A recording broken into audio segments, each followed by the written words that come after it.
Hello everyone, my name is Tadej Sakelšek, I'm an international master and I'm one of the lecturers at a very famous Kasparov Chess Foundation Academy.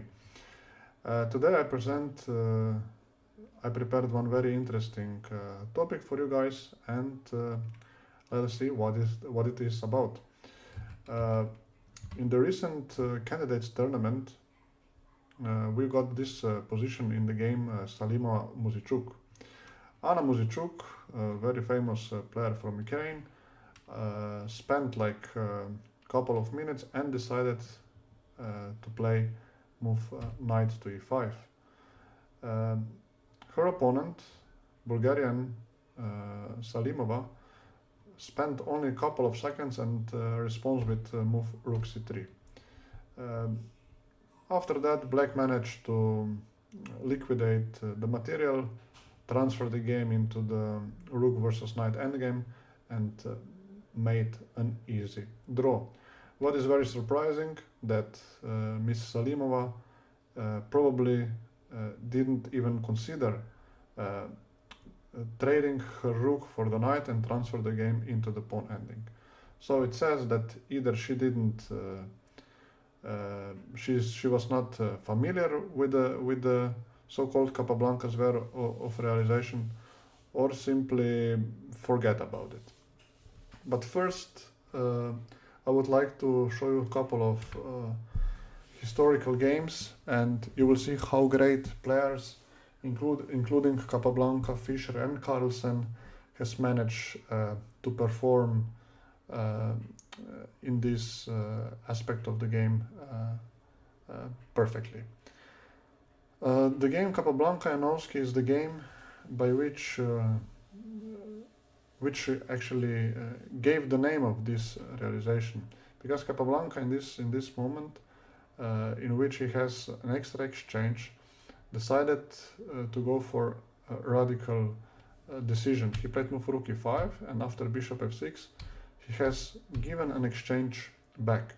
So basically Capablanca's way of realization refers to giving an exchange back and maybe winning one additional pawn and getting or transferring the game into the favorable pawn ending. However, here we don't have a transposition into the pawn ending, but since it was one of the first games played with these ideas, it got the name Capablanca's way of realization. Let us see how this game continued. Black played king e8, now bishop b5. Black has given this pawn on b4, and now Capablanca decided to transfer the game into the bishop ending, which is not very easy to win the one. However, Black manages to lose the game eventually anyway. So let us see the final position. Here White actually finally pushed the pawn to g6. Black managed to bring his pawn to b4. And now if White wants to, let's say, win this pawn on b4, he must be sacrificing the pawn on g6. And this is exactly what has happened. Of course, this endgame is very complicated. I don't want to analyze it in this moment very in depth, because we have other topic actually that I would like to present to you. But I would like to go to the final moment which has happened in this position. After king d5, Black decided to resign because he thought that he is not able to include his king into the fight. For the defending king, of course, would be best had he would be able to bring this king to b7, so in front of the pawn. But there is another important defensive technique here. The king must be going around and go behind the pawn in opponent's opposition. Why is this important? Because unfortunately for the attacker, let's say this is very usual way, now you see the perfect coordination of the knight, of the bishop and the king. They are taking important c5 square away, so the white bishop is unable to interfere black's bishop, and here there is no way to improve the position. The game would have ended in a draw. This is another very important theoretical position where many players committed mistakes, but we are talking about other topic today. Persepiorka, Greenfeld, it's another example of this Capablanca's exchange conversation. White here managed to outplay his opponent perfectly. He played e4, then he traded f for g5 pawn, push e5. This is very important because he's setting up the stage to transfer the game into the pawn ending. We know that if we want to win the game, we must be capturing the pawn on the 6th rank. This is theoretically winning position. So after rook e7, he played king g4. This is preparational move because immediate transposition into the pawn ending is not sufficient, as after king g5, black simply steps in opposition and hold an easy draw. After king g4, king d7, rook b7 follows checks. Now transposition into the winning ending is completely different, as king h5, white is stepping into diagonal opposition and will win the game with typical outflanking technique. He is going to win the pawn. Let me just show you why this position is winning. Because after king f6, king d7, king f7, let's say king d8, king e6, you see black has no way to stop to protect the pawn. And after king e8, black steps in opposition. This position would have been drawn with the pawn on e4 and with the king on e5 and king on e7. But we have the king on the 6th rank, and this is an easy winning position. Like this, and after king d7, king f7, follows by e8 promotion. Good, let us go to very famous game which has been played between William Lombardi and Bobby Fischer back in 1960. Black is of course having winning position. Probably position it's won differently, but Fischer was known for his superior endgame technique, and let us see how he has done it. He of course has sacrificed exchange, won a pawn on e5, and transferred the game into the pawn ending, which is easily winning for white, because we see that he's completely dominating with his king over the white king, and additionally, and more importantly even, he's able to create an outside pass pawn, and due to this fact, he's going to win the game rather easily. First, he improved the position on the king side, then prepared or create a outside pass pawn, which will be given for the pawn on the c3, and now our king, you see, it's much closer to those pawns. White has nothing better than to resign, and this is exactly what has happened. Ruan Lufei, Chinese grandmaster, got this position against her opponent Zhao Xu in some of FIDE Grand Prix, Women FIDE Grand Prix, and she has performed this technique perfectly. She played king d5, knight f6. Of course, now transposition it's possible because white is stepping into the opposition, and with the typical standard outflanking maneuvering, she's going to decisively improve the position of her king.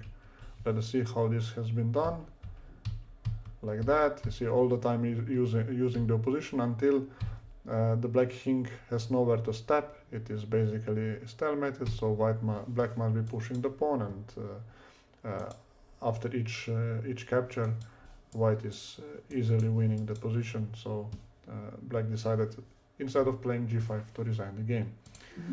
The best player on the planet in the last like 15 years, maybe even more, Magnus Carlsen himself got this position against his opponent Tari Aryan in last year's FIDE Grand Prix in Baku. He shown an outstanding technique. He played rook g7 before, then rook a7, Of course, his idea is rather easy. He wants to first win those 2 pawns, then sacrifice the rook for the knight and transfer the game into the winning pawn ending. Let's see how this has been done. Rook a6 check, then first he has won this pawn on d5, then collect the pawn on b3, or at least he meant to collect the pawn on b3, but after knight g6 he first took rook g6, king g6, now king b3, as this position will be winning again easily with so-called outflanking technique. White is just winning, and after king b3 Tari decided to resign. Now let us finally go back to Salimova's game. Black last move 95 was definitely a mistake in view of rook e5, f takes e5, king e5, and after king f7 now white wins with king f4.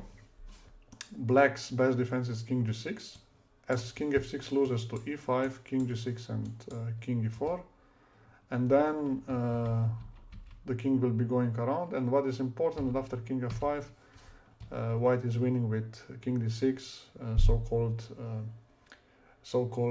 Zugzwang, winning the pawn on d6 and the game by it. Let us see the best defense. After king f4, king g6 must be played, e5, king h6, and probably this was the position that Anna Muzychuk has seen. And she probably thought that white's only move here is king e4, after which she will answer with king g6. As king d4 it's impossible due to king f5, and white for that reason must be playing king f4 and repeat the position. However, we can very easily miss the backward move, and here king e3 move is the move that wins the game. King g6, it's king e4. You see now using so-called the body check, king's fight, it's extremely important. This king is decisively decisively restricting the mobility of the king on g6, as it's not possible to play king f5. Then she will just go with her king to e5 to d6 and win the game win the pawn on d6 and the game by it. Also, some other players from the past has not managed to convert this material advantage into a win. In the game Kozintseva Nadezhda against Luminishvili Maya from Dresden Olympiad, this position has happened, and white, instead of going for king e4, rook king g8, rook g7 and king d4, and win the game with already very well known and explained technique, which is called outflanking technique. Let's say maybe just what is important here to say that king h6 must be played and win the game like this, but not king f6, because black has potential defensive resource, which is a stalemate, and here position is just drawn. So instead of king e4, white played move rook d7, after which followed king g8, king e4, d3, and after rook d3, bishop b2, we are now getting another very important theoretical position, which is drawn.